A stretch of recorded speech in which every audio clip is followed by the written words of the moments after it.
नमस्कार मित्रांनो, कालच्या लेक्चरमध्ये आपण इंटरनॅशनल फायनान्शियल सर्व्हिसेस सेंटर या संदर्भात संकल्पना समजावून घेतली.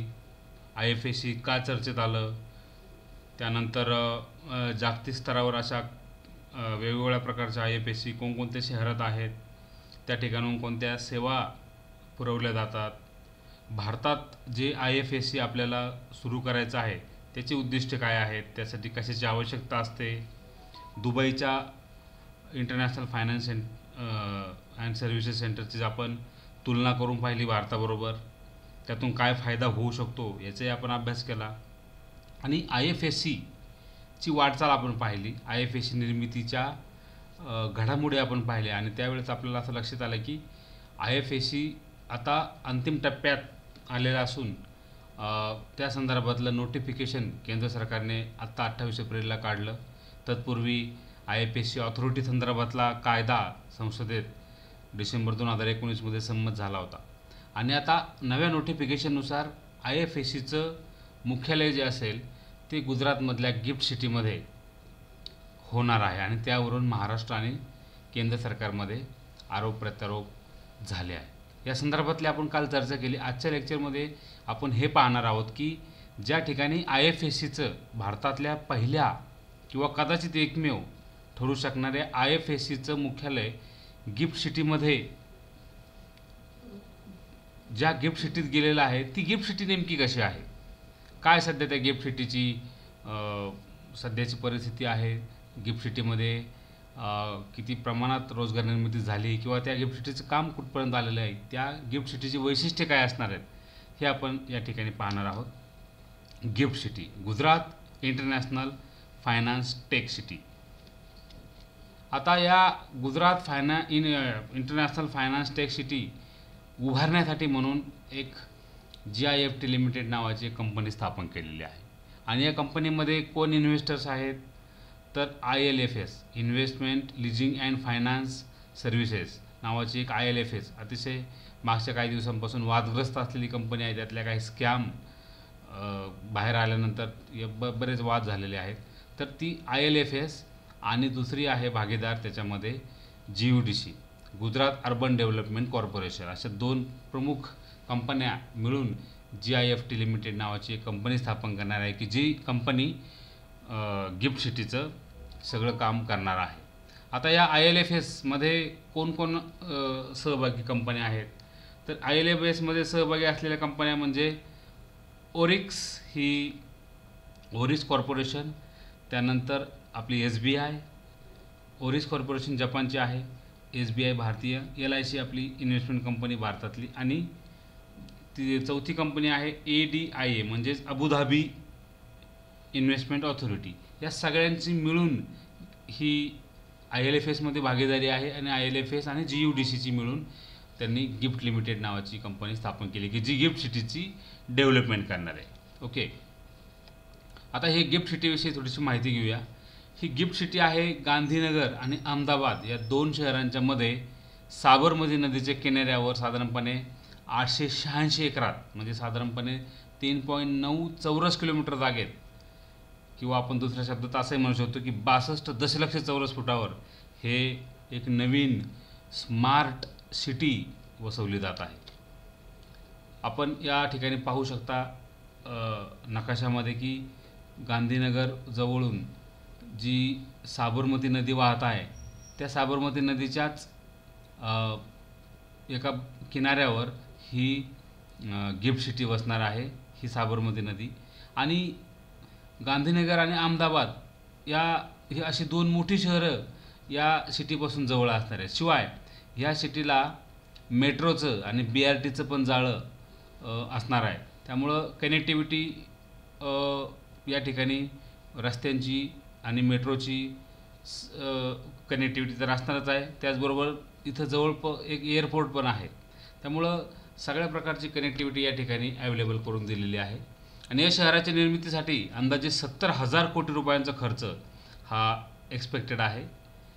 आणि 2023 पर्यंत हे शहर पूर्णपणे कार्यान्वित होईल अशी एक अपेक्षा आहे. ही गिफ्ट सिटी ही एक ग्रीनफील्ड बिझनेस सिटी आहे. ग्रीनफील्ड म्हणजे पूर्णपणे नव्याने उभारली जाणारी सिटी आहे. ब्राऊनफील्ड आणि ग्रीनफील्ड हे असे दोन प्रकार असतात. ब्राऊनफील्ड म्हणजे अगोदरच एखादं ठिकाण असेल ते आपण की ज्या ठिकाणी ऑलरेडी इंडस्ट्री वगैरे आहे त्या ठिकाणी आणखी नव्याने त्याची डेव्हलपमेंट करणे म्हणजे ब्राऊनफील्ड सिटी. आणि ग्रीनफील्ड सिटी एखादी जर आपण कन्स्ट्रक्ट करतो याचा अर्थ असा की ती पूर्णपणे नव्याने उभारली जात आहे असं त्याचा अर्थ होतो. आणि शिवाय ही एक स्मार्ट सिटी देखील असणार आहे आणि यामध्ये सर्व आंतरराष्ट्रीय दर्जाच्या सुविधा आहेत. उदाहरणार्थ district cooling system, underground utility system, automated waste collection and segregation अशा सुविधा आंतरराष्ट्रीय शहरांमध्ये स्मार्ट सिटींमध्ये जशा प्रकारच्या सुविधा असतील अगदी तशाच सुविधा या ठिकाणी देखील असणार आहेत. भारताची ही पहिली खऱ्याखुऱ्या अर्थाने स्मार्ट सिटी ठरणार आहे. आणि या शहराच्या निर्मितीमुळे डायरेक्टली किंवा इनडायरेक्टली जवळपास 5 लाख रोजगार निर्मिती होण्याची अपेक्षा आहे. 5 लाख लोकांना रोजगार मिळेल या सिटीमुळे अशी एक अपेक्षा आहे. आता या सिटीमधला 67% जो भाग आहे इमारती त्या व्यापारी उद्देशासाठी म्हणजे कमर्शियल युजेससाठी असतील. 22% इमारती या रेसिडेन्शियल पर्पजसाठी असतील आणि 11% इमारती या सामाजिक किंवा सोशल पर्पजसाठी वापरले जातील. यामधलं प्रमुख आकर्षणाचं केंद्र असं आहे की 88 मजली आणि 410 मीटर उंचीची डायमंड टॉवर ही इमारत, ही सगळ्यात मोठी इमारत असणार आहे. कदाचित ती भारतातली त्याचं कन्स्ट्रक्शन पूर्ण झाल्यानंतर ती भारतातली सगळ्यात उंच इमारत ठरणार आहे. 410 मीटर उंचीची असणार आहे. आणि या शहराच्या माध्यमातून गुंतवणूक करणारे सर्व गुंतवणूकदार हे कर आकारण्याच्या दृष्टीने non resident Indians outside India अशा प्रकारचे गृहीत धरले जाणार आहेत. म्हणजे या ठिकाणी त्यांच्यावर जे टॅक्सेशन करायचं आहे त्यासाठी ते नॉन रेसिडेंट इंडियन्स मानले जातील. या ठिकाणी हेज फंड आणि म्युच्युअल फंड मध्ये गुंतवणूक करता येणार आहे. म्हणजे या ठिकाणी म्युच्युअल फंड किंवा हेज फंडशी संबंधित सगळ्या इंटरनॅशनल स्तरावरच्या सगळ्या कंपन्या त्यांच्या शाखा या ठिकाणी स्थापन करतील. त्या ठिकाणी आपण इन्व्हेस्टमेंट करू शकतो, पण अर्थात केवळ फॉरेन करन्सीच्या माध्यमातून. इंडियन करन्सी या ठिकाणी इन्व्हेस्टमेंटसाठी अलाउड नसणार आहे. हे एक महत्त्वाचं वैशिष्ट्य आहे. आता या गिफ्ट सिटीचं काम कुठपर्यंत आलं आहे तर या शहराचं काम सध्या अतिशय वेगाने सुरू आहे आणि फेज 1चं काम पूर्ण झालं आहे. म्हणजे सध्या म्हणजे एप्रिल 2020 अखेर. आणि या एप्रिल 2020 अखेर या शहरात जगभरातल्या जवळपास 180 कंपन्यांनी आपला बिझनेस सेटअप सुरू केलेला आहे. आणि त्याच्यामध्ये 13 मोठ्या बँका आहेत, 17 विमा कंपन्या आहेत आणि सुमारे 100 IT कंपन्यांचा समावेश आहे. म्हणजे ऑलरेडी आता त्यात 180 कंपन्यांनी आपलं काम सुरू पण केलेलं आहे. फेज 1चं काम पूर्ण झालं आहे, फेज 2चं काम सुरू आहे. आणि आत्तापर्यंत या माध्यमातून 10,000 रोजगार निर्मिती झालेली पण आहे असा गुजरात गव्हर्नमेंटचा दावा आहे. आता या गिफ्ट सिटीमध्ये काय काय घडामोडी चालू आहे सध्या तर डिसेंबर 2019मध्ये बँक ऑफ अमेरिका ही एक आपल्याला माहिती आंतरराष्ट्रीय बँक आहे. तर या बँकेने आपलं ग्लोबल बिझनेस सेंटर या गिफ्ट सिटीमध्ये सुरू केलेलं आहे. त्या संदर्भातल्या न्यूज पण आपण पेपरला वाचल्या असतील. Bank of America opens global business centre at gift city. त्यानंतर ॲकॉर नावाचा एक इंटरनॅशनल हॉटेल ब्रँड आहे आपल्याला माहिती आहे. तर त्या जानेवारी 2020मध्ये या ॲकॉरने हॉटेल चेन आहे त्यांची, तर त्यांनी आपले भारतातलं पहिलं आंतरराष्ट्रीय हॉटेल ह्या गिफ्ट सिटीमध्ये सुरू पण केलेलं आहे. त्यानंतर आणखी महत्त्वाची बातमी की 20 जानेवारी 2020 रोजीपासून इथं फ्युचर मार्केटमध्ये डॉलर रुपयामध्ये ट्रेडिंग सुरू पण झालेली आहे. या संदर्भातली पण बातमी आपण पेपरला वाचली असेल की GIFT City to begin trading in rupee dollar in future market. त्यानंतर मार्च 2020मध्ये आणखी 17 कंपन्यांना या ठिकाणी कार्यालय सुरू करण्यासाठी मंजुरी देण्यात आलेली आहे. गिफ्ट सिटीमध्ये 6 लाख चौरस फूट जागेत विकसित होत असलेल्या टेक पार्कमध्ये शापूरजी पालनजीसारख्या मोठ्या कंपन्यांनी पण सहभाग नोंदवलेला आहे. Shapoorji Pallonji 2 other companies submit bids for take part at GIFT. ही पण बातमी आपण पेपरला वाचली असेल. तर गिफ्ट सिटीच्या माध्यमातून फेब्रुवारी 2020 अखेरपर्यंत एकूण 3,700 कोटी रुपये किमतीची सेवा निर्यात म्हणजे सर्व्हिस एक्सपोर्ट झालेली आहे. 3,700 कोटी रुपयांची सेवा या ठिकाणावरून पुरवली गेलेली आहे, इतर देशांना निर्यात केलेली आहे. आता या गिफ्ट सिटीबाबतचा आणखी सखोल माहिती जर आपल्याला पाहिजे असेल तर ती आपण या व्हिडिओच्या माध्यमातून समजावून घेऊ शकतो.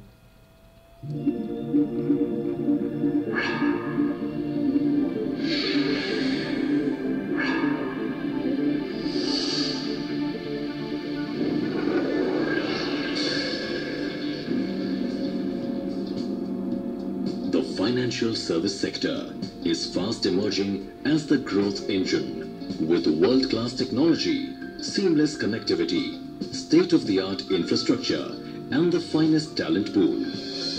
Analysts forecast the sector is poised to contribute up to 10 to 11 million jobs by 2020 in India. Capitalizing on this, Gujarat government is developing GIFT, Gujarat International Finance Tech City, a global financial hub. Gujarat, a preferred investment destination due to its political stability, strong leadership, pro-business policies, and vast talent pool.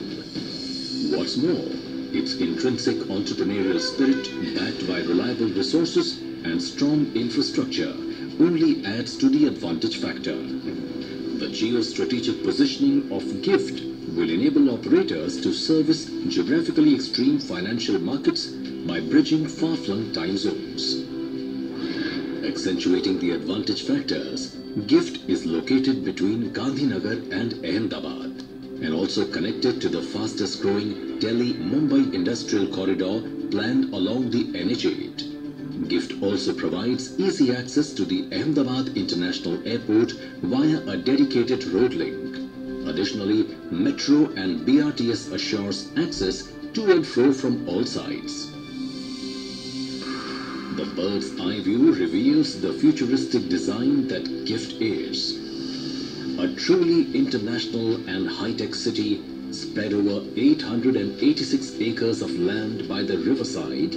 The master plan is divided into two zones. A notified multiple services special economic zone with processing and non-processing areas, and the remaining area as domestic tariff area, the DTA.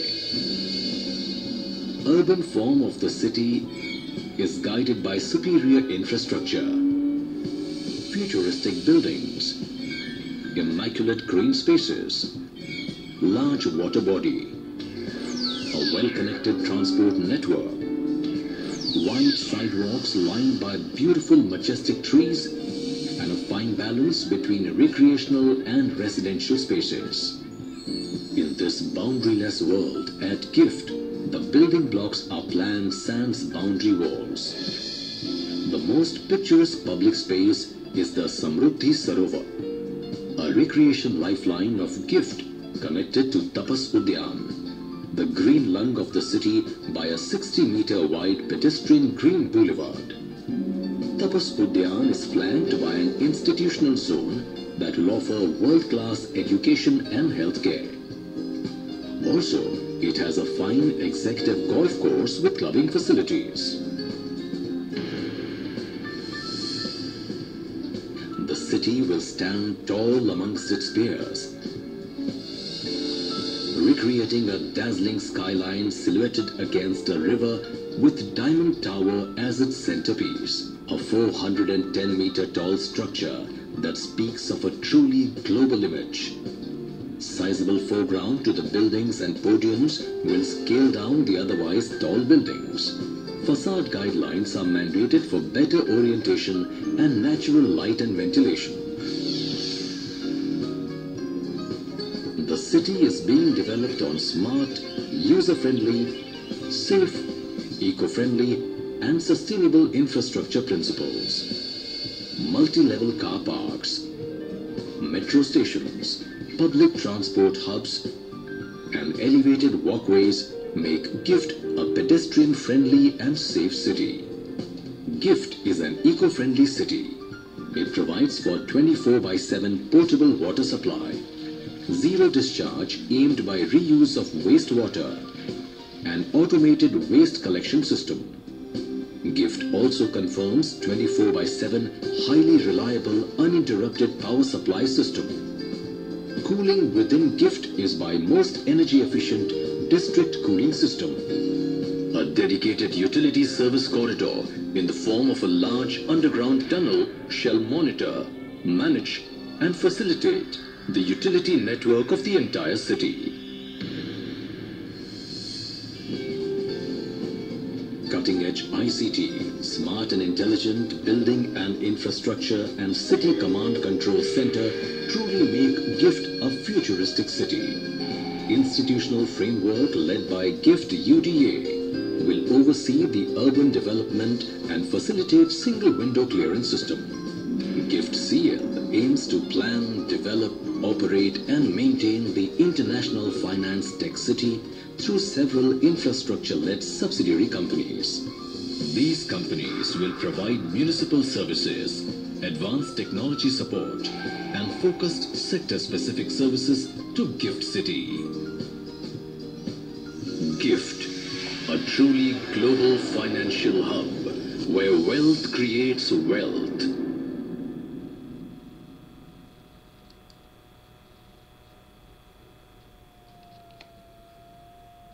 तर अशा प्रकारे gift city ही भारताची पहिली smart city ठरणार आहे आणि या gift सिटीमध्ये आता आपल्या IFSCचं मुख्यालय जाणार आहे. त्या ठिकाणी मुख्यालय करण्याचा निर्णय झालेला आहे. त्यामुळे आता या निर्णयावरून वाद घालत बसण्यापेक्षा किंवा आता आणखी एक मुद्दा आहे की अशाच प्रकारचे आणखी एक IFSC सुरू करून त्याचं मुख्यालय मुंबईत करण्याचा एक पर्याय काही राजकीय पक्ष किंवा काही व्यक्तींनी सुचवलेला आहे. मात्र फक्त अमेरिकेचा जर अपवाद सोडला तर इतर कोणत्याही देशामध्ये अशा प्रकारचे एकापेक्षा जास्त इंटरनॅशनल फायनान्शियल सर्व्हिसेस सेंटर नाही आहेत. त्यामुळे भारताने आपलं एक जे अजून सुरू व्हायचं आहे किंवा ते एस्टॅब्लिश व्हायचं आहे त्याचा नेमका रिझल्ट कसा येतो आहे, त्यातून काय आउटपुट येतं आहे हे पाहण्या अगोदरच आणखी एखादी IFSC निर्माण करण्याबाबतची चर्चा करण्यात काही अर्थ नाही. जे या IFSCचं जे मुख्यालय आता गिफ्ट सिटीमध्ये जात आहे त्याचं सर्वांनी स्वागत करायला हरकत नाही.